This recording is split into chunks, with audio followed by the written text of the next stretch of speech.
बर में पंथ में हम ही चल आवें और सभी पंथों को मिटाकर एक पंथ चलावें।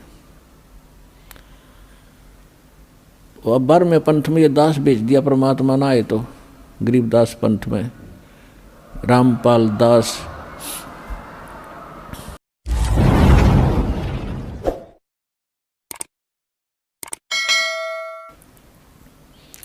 तो उस समय उसके गले यह बात नहीं उतर रही थी धर्मदास जी, क्योंकि वो तंत्रियामी थे, परमात्मा जानेंगे भक्त ऊपर से हाँ भरे पर अंदर जगह नहीं। तब परमात्मा ने कहा था कि ये जो मैं कह रहा हूँ ना पूरा विश्व नाम लेगा, ये वचन मेरे उस समय सच्चे होंगे जब 5505 वर्ष बीत जाएगा कलयुग। 1997 में 5505 कलयुग पूरा हो जाता है। 1997 में परमात्मा इस दास को पुनः मिले थे और 1994 से दास ये प्रचार कर रहा है। तब तक सार नाम नहीं दिया जाता था, इक्का दुक्का भक्त को मैं देता था। उसके बाद परमात्मा ने कहा कि अब ऐसे खोल दे पिटारे को, खोल दे ये और शुरू कर दे। अब आ गया वो समय जिसके लिए हम इतने प्रयत्न कर रहे थे, किसी प्रकार ये ज्ञान, ये नाम, ये भक्ति सुरक्षित रह सके। और अब ला दे बौछार मेरे बच्चों पर। तो ये वो 5505 वर्ष वाला समय आ गया। तो कहने का भाव ये है, जब उसने परमात्मा धर्मदास जी को उसमें बता रहे हैं, काल ने कहा था कि 12 पंथ करूँ मैं साजा, नाम तुम्हारा ले करूँ आवाजा। अरे 12 पंथों में 12 पंथ चलाऊंगा, 12 पंथ, और 12 पंथों में जो नाम लेगा वो मेरा ही, मेरे मुंह में आवेगा। और अनेक पंथ चलाऊं या विद जीवों को भरमाऊं, जाओ जोग जीत संसारा, जीव न माने कहा तुम्हारा। जीव तुम्हारा कहा न माने और हमारी ओढ़ हो बात बखाने। ऐसे नकली संत भेज के 12 तो कबीर पंथ के और अनेक राधा स्वामी ऋषि निकली जितनी ब्रांच हैं, ये निरंकारी वगैरह, ये सुधांशुर आसाराम जैसे, ये कृपाल और ये सारे जितने ब्रह्म ऋषि जैसे, ये कुमार स्वामी ने कक्का पता नहीं और कितनी दुनिया को भ्रमित कर दिया। तो ये सब काल के पंथ थे। तो काल ने कहा था और अनेक पंथ चलाऊं या विद जीवों को भरमाऊं, देवल देव और पत्थर पुजवाऊं, और तीर्थ व्रत और नकली जप तप मन लाऊं, इन में उलझा दूंगा। तब परमात्मा ने कहा था कि कलयुग जो 5500 12वां पंथ गरीबदास का पंथ होगा। कबीर परमेश्वर ने 600 वर्ष पहले कहा था धर्मदास जी को कि 12वां पंथ जो होगा उस कबीर पंथ के नाम से चलने वालों में गरीबदास जी का होगा। और परमात्मा को ये भी मालूम था कि मैंने जो अपना अमृतवाणी बोली है कबीर सागर में, कबीर साखी में, कबीर दोहावली, कबीर बीजक में, इनमें ये काल के दूत कुछ ना कुछ गड़बड़ी जरूर करेंगे। जो 12 पंथ चलेंगे, 600 साल बीतेंगे, तो उसकी पूर्ति के लिए अपनी प्यारी आत्मा गरीबदास जी के माध्यम से अपनी महिमा की वाणी पुनः परमात्मा ने बुलवाई। और उसमें कहा है कि 12वें पंथ प्रगट हो बाणी, शब्द हमारे का निर्णय ठानी। ये असंख्य जन्म छोड़ नहीं पावे, ये 12 पंथ हम ही को धावे। मेरा नाम लेंगे, कबीर जी को मुख्य मानेंगे, लेकिन इनके पास यथार्थ भक्ति ना होगी, और जिस कारण से असंग जन्म भी उस स्थान पर नहीं जा सकते जहाँ जाकर फिर लौटकर कभी संसार में नहीं आना होता।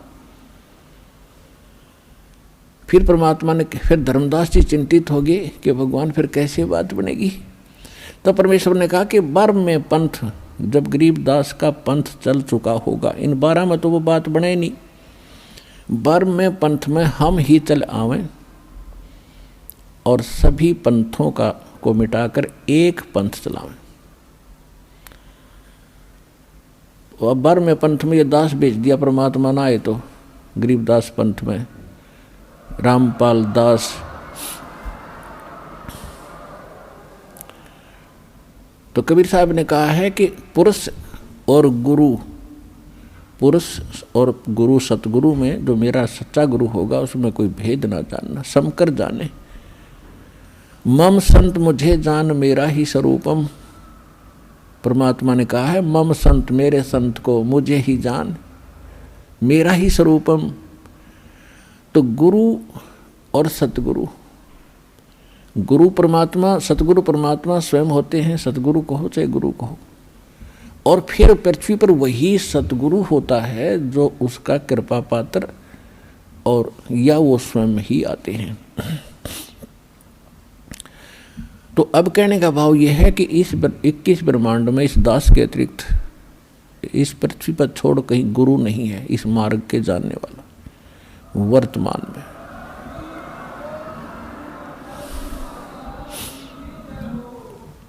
अब हम वहीं आते हैं जहाँ से प्रसंग सुना हुआ शुरू हुआ था। भाई गुरु बिन माला फेरते, गुरु बिन देते दान, गुरु बिन दोनों निष्फल हैं, चाहे पूछो वेद पुराण। गुरु गोविंद दोनों खड़े, काके लागू पाए, बलिहारी गुरु अपना जो गोविंद दियो मिलाए।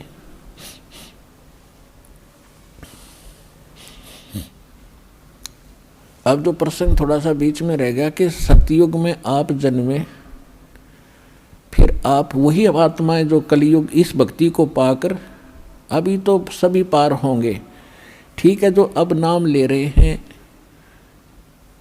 जो अब नाम लेकर दृढ़ता से लग गए तो इस जन्म में पार हो जाओगे, ये सत्कर मान लेना। कहते हैं जीवन तय थोड़ा भला, जय सत्य सुमरण हो, और लाख वर्ष का जीवना वही लेखे दरे न कोई। जीना तो थोड़ा ही भला, चाहे किसी जैसे वृद्ध आदमी हो गए, और इनको तो मालूम है कि कभी भी हमारी यहाँ से बात बिगड़ सकती है, तो इन न तक घनी भक्ति करनी चाहिए। ठीक है, थोड़ा बहुत कष्ट बुढ़ापे में घना बढ़ जाता है, लेकिन मालिक साथ रहेगा, आपके रोगों को भी दूर करेगा, भक्ति योग बना कर रखेगा। जब आपको शरण में लिया है तो ये परमात्मा ही, ये पत्थर न चला दे, पत्थर को बुला दे और झोटे तो मंत्र करवा दिए, तो हम तो इंसान हैं, बहुत आसान है हमारे लिए सब कुछ करना।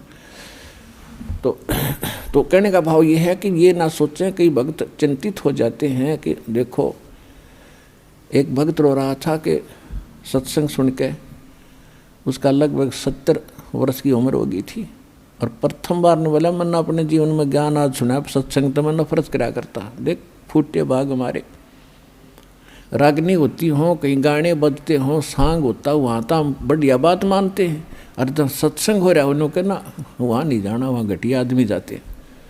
इसका कारण क्या रहा कि नकली संत, बात तो बताओ भगवान की काम करे सारे खोटे, जिस कारण से बदनाम संत हो गए। इसलिए लोगों परमात्मा काल ने तो सारे बात बिगाड़नी थी, किसी प्रकार ये परमात्मा के सच्चे संत के पास पहुँच ना जारी न रास्ता ना मिल जाए। यूँ तो इस ताक में रहता है कि कोई भी बाधा पैदा करनी पड़े, यो सारी कर रहा है। तो समाज में एक ऐसी धारणा बना दी कि सत्संग में तो नकली बेकार से आदमी जाते हैं, नकली निकम्मी औरतें जाती हैं, और बाकी चाहे पत्थर की तरह पूजते रहो, माता पूजाओ कि तो मंडी पूजते रहो, धक्के खा लो, उड़स ठीक से वहाँ ठीक है। तो ये सब काल प्रेरणा। तो कहने का भाव ये है,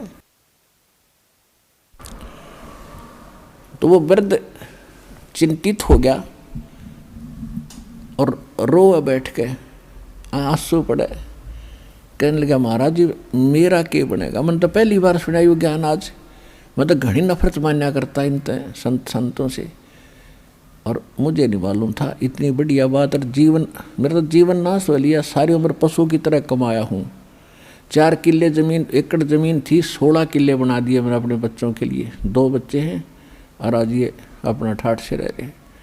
लेकिन आपके ज्ञान से पता चला मैंने अपने लिए तो कुछ ना किया, अब मैं कैसे कर पाऊंगा, मैं तो कभी भी मर जाऊंगा। उसकी बुरा हाल देखा तो मैंने उसको समझाया कि अभी तक कुछ नहीं बिगड़ा आपका। अब जैसे कुएं में बाल्टी गिरती हो, पहले बहुत गहरे गहरे कुएं हुआ करते, 100-150 फुट नीचे तक, और खोद कर बना करते, उसे जल निकालने के लिए एक लंबी रस्सी, नेजू बोलते हैं उसको, नेजू, होती थी, और उसका बाल्टी बांध करके कुएं में डालते थे, और एक लकड़ की पुली सी बनाकर उसके ऊपर डालकर ऐसे खींचा करते थे। वो कई बार गलती से हाथ से छूट जाती, उधर लंबी तो बहुत लंबी होती थी, 100-150 फुट दूर तक खींच कर ले जाते थे, वहाँ छोड़ देते थे। उधर से उसने कुएं में डाल दी, जो वहाँ खड़ा था या नहीं था, वैसे अपने आप भी करना पड़ जाता ऐसे कई बार, और उधर से हाथ से छूट गई तो वो क्या करती थी, रस्सी, बाल्टी नीचे जा रही है कुएं में और रस्सी हाथ से छूट गई और वो भी आगे धीरे धीरे सरकती जा रही है, और वो रस्सी रहेगी 2 फुट की, गिरने में सारी जा चुकी है कुएं में, और भाग दौड़ के कोशिश करके उसका लास्ट भी पकड़ ले, एंड उसको पूछड़ी बोल रहे, पूछड़ी एंड ने, वो पूछड़ी भी मिल गई, हाथ में आ गई तो कुछ भी ना गया, बाल्टी भी आ गई, पानी भी आ गया।